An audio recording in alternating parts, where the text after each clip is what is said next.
Okay, tuloy ko ulit ang chapter 4 naman ngayon. Naantala dahil tumawag si Ludeng at alas 8 na kasi at pwede na siya umuwi na maaga at papasundo siya kay Oning, kundi Oning ako. Si Oning man ay nasa chapel, dumating ng kanyang Boy Scout. Sarap ko yan at hinihintay ko ang tawag ni Oning para sabihin ko sa kanyang anytime pwede niya sunduin na si Mami, maaga makakuwi ngayon. Alright? So, tuloy natin. Kasalukuyang ngayon ang storya natapos doon sa nabanggit ko tungkol yata sa printing press namin sa Grace Park, na doon ako lumaki at natuto lahat ng trabaho sa printing press, na pag-imprenta, pag-casting, pagdampot ng mga tipo, pagbabinding, lahat na ng trabaho sa printing press ay natutunan ko doon. Dahil doon ako lumaki nga. Mula nung bata ako, binatilyo hanggang sa nagbinata. Lalo pagkabakasyon ng eskwela, doon ako nagpe-prepare lagi. Right? Hanggang sa naka-graduate ako ng high school, nandun ako. Nung graduate ako ng high school, doon ako laging nakatira. Lingguhan na lang umuwi dito tuwing Sabado na lang ng gabi sa amin sa Balintawak, kasi nasa Grace Park yun. Sa Balintawak ang bahay namin nung kasalukuyan yun. Okay.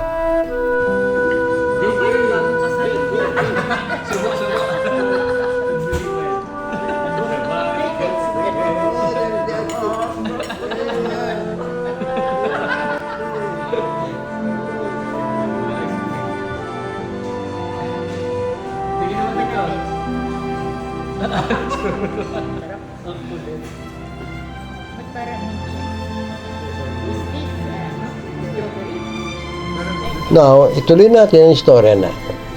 Sinubukan ng mother ko na kausapin ang lola ko na kung pwede, una pala ang tiyuhin ko, kung pwede, tanggapin siya doon para magtindera doon sa tindahan. Pero sabi ng tiyuhin ko, hindi na kailangan ang tindera dahil eksakto na sila doon. Pero nasabi ng mother ko na ang lola ko pala ay nangangailangan ng mag-aalaga dahil yung katulong nilang o nag-aalaga sa lola ko noon na si Paring ay magbabakasyon sa Bicol, na taga Bicol kasi si Paring. So kasalukuyang ngayon naghahanap. So timing ang pangyayari ng panahon na yun. So tinanong siya kung gusto niya mag-alaga sa lola ko. A-assistin lang niya, tulungan niya kung saan. Pumayag naman siya, kaya sinama kagad siya kinabukasan ng mother ko. Ang mother ko tuwa din kiluding noon. Lahat siya. Ngayon, sa unang araw pa lang niya doon, ay nakagiliwan na kagad siya ng lola ko. At ang tiyuhin ko, tiyo Cesar ko, tiyo Eli ko, lalo na ang tiyo Rosa ko. Kasi ang tiyo Rosa ko, kapatid ng mother ko, sumasama din yung tindahan, dahil siya ang nagluluto. Siya kusinera doon, at tindera din siya sa hapon. Giliw na giliw yun. Yan, kasi hiwalay sa asawa yun, 4 ang anak yun, puro lalaki. Wala siyang anak na babae. Kaya, makita niya sila ding batang-bata, mabait, nakagiliwan nila lahat. Pati mga tindera, mga ahente, lahat-lahat na. Pati nga yung modista ng mother ko, nakapitbahay nila doon, tuwan-tuwa, tsaka mga tindahan doon. Unang araw pa lang, natuwa na lahat ng tao sa kanya. Yun ang alam ko. Okay? Kasi kinuwento sa akin ng lahat ng tao nung ako'y napunta ron. Okay? So, ganito nangyari.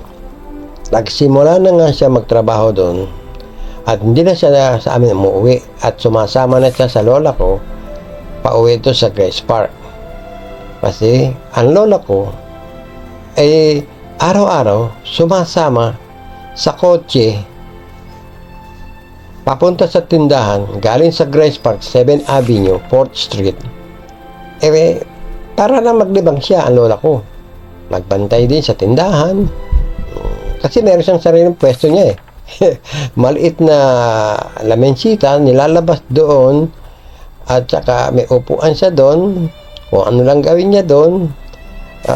Bawat may dumaan doon, bumibili sa kanya ng mumurahin na mga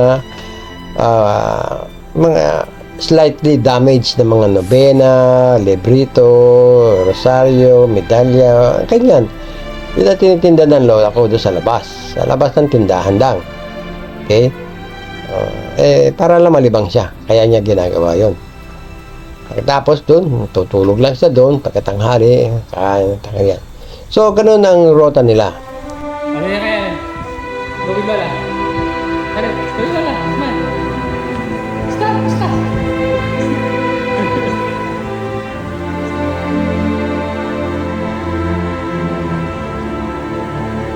Diba?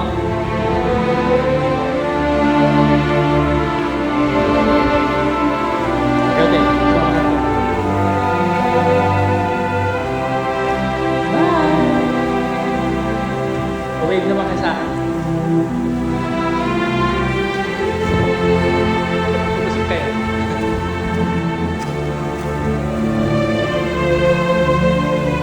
Dati na ako.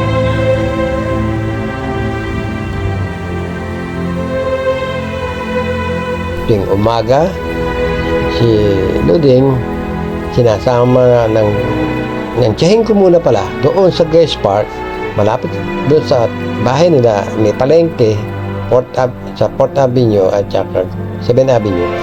May malaking palengke doon. Doon sila namamalengke. Nang lulutuin nila sa tanghalian nila dyan sa Avenida Rizal.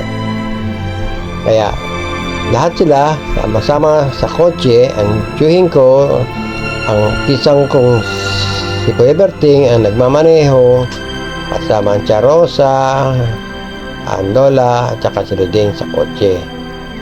Sila magbubukas ng tindahan doon, at ang mama ko, darating na doon, bukas na tindahan, kahera siya doon. Ngayon, sa umaga, ang trabaho ni Luding ay tutulong muna sa tiyahin ko na mag-prepare, maghanda ng mga pagkain, magtalop, hiwa ko. Tuwan-tuwa tiyahin ko sa kanya, magkasama sila araw-araw. At ako, mula noon, lagi siyang ibinibili ng mga damit, bibili ng sapatilya, bibili ng bra, ano. At ang lola ko naman din, giliw na giliw sa kanya. Lagi siya binibigyan ng pamerienda niya, bibili din siya ng pandamit niya, bukod pa yung sweldo niya. Kaya, lumigaya siya doon, masaya siya. Lahat giliw na giliw siya, mama ko, ang Tiyang Rosa, lalo ng Tia Rosa ko, dahil nga yung wala anak na babae. Lagi siyang sinasama pa sa sine. Idinedate siya lagi. Para siyang itinuring ng anak. Ganun ka-spoiled siya doon, pero hindi siya na-spoiled. Mabait pa rin siya sa lola ko, mabait siya sa lahat. At magiliw na magiliw siya sa lahat ng tao. At saka, siya lang nag-aasikaso sa lola ko. Wala siyang trabaho. Pero sa hapon, pag natutulog ng lola ko, ando lang siya sa tindahan. Sabagay, nagsasara ng isang oras ang tindahan, kaya lahat natutulog. Pero pag sa hapon, lola ko nagtitinda lang sa harapan, siya andyan lang siya sa estante, tumutulong siya sa pagpunas-punas siya ng estante, paayos-ayos ng mga paninda doon sa estante. Hindi siya tinuturuan, hindi siya sinasabihan na kung anong gagawin niya. Ang ugali ng asawa ko, may kusang palo. Siya na mismo ang gagawa ko. Ano ang nakala niya, magiliw siya, gano'n. Para sang in na in, ika nga.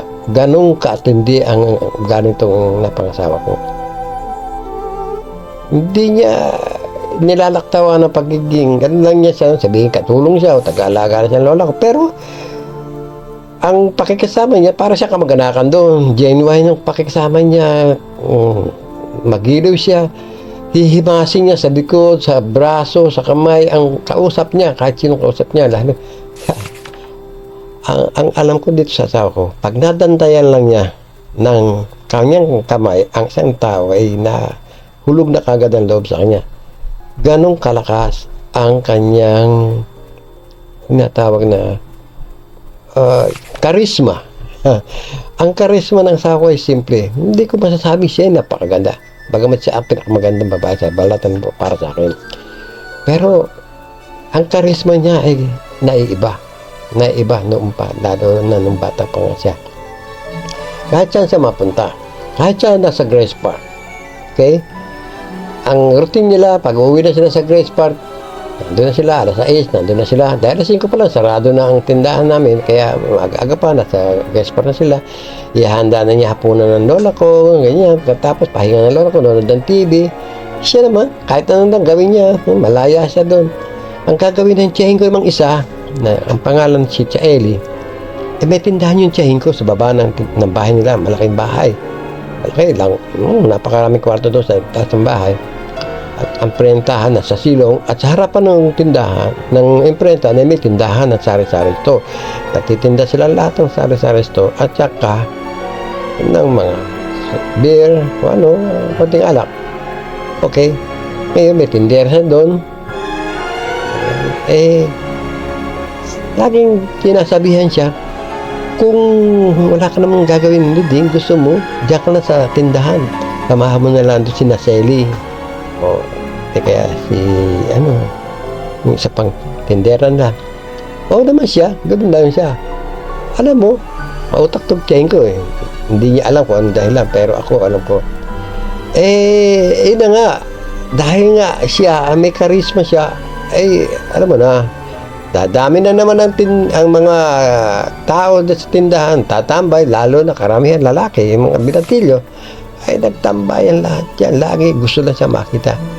Ito sa compound na yan, maraming mga teenager, na mga pinisa ko, lahat nagkakras sa kanya, mga trabahador ng imprenta, lahat ko nakagusto kanya. Mga pinisan ko, mga babae, kinaibigan siya, kahit lahat, binibigyan siya kung ano ng regalo. Ewan ko ha, bakit ganun ang lakas ng kanyang karisma? Noong pa, nung kabataan niya. Sabi siya, naging masaya yung Grace Park dahil sa kanya. Paniwalaan nyo siya, hindi. Ewan ko kung ano nangyari. Maging ang lolo ko na dating simangot, alam mo ko yung lolo ko yan, napakapahilig yan sa babae, apo, kaysa sa apong lalaki. Kasi sa Clatan Lunas, napakaraming apong lalaki, hindi ko mabilang ko ilan. Kaya doon, meron kami family picture nung kasad ng lola at lolo ko ng golden wedding, dumakikita ang daming apo. Kaya nung kiluding, magiluding siya, parang apo rin tuwing sa kanya kasi alam niya, mabait yung siluding, inalagaan ng asawa niya, lola ko, kaya magiluding siya. So, samista, ang buhay ni Luding doon ay naging masaya, naging very special na bahagi ng buhay niya. Bagat maiksi lang ang buhay niya doon. Ilang buwan lang. Alright? And then, look at each other.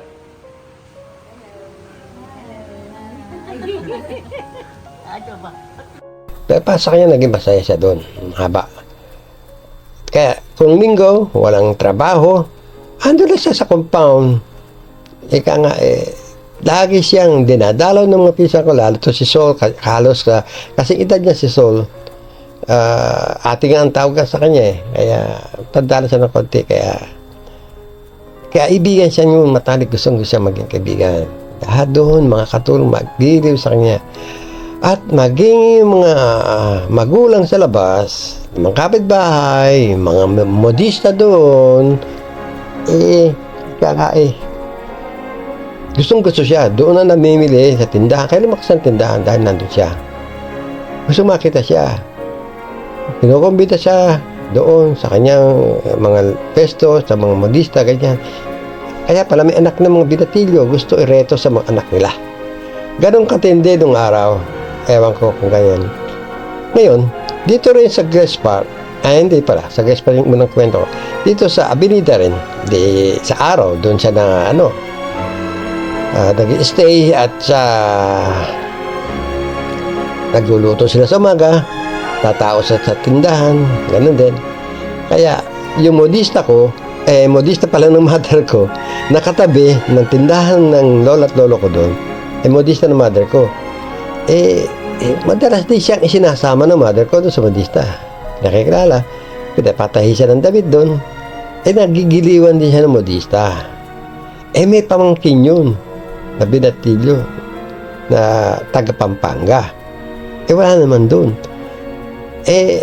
Dahil bakasyon no, Mayo nga no, kapanahon ng Mayo noon dahil nandumating sila din sa Maynila, April Kaya Mayo, buong Mayo talagang nandoon siya. Tingin na kayo sa usap kayo. Maganda ipin ko din. Dahil. Tulog sila.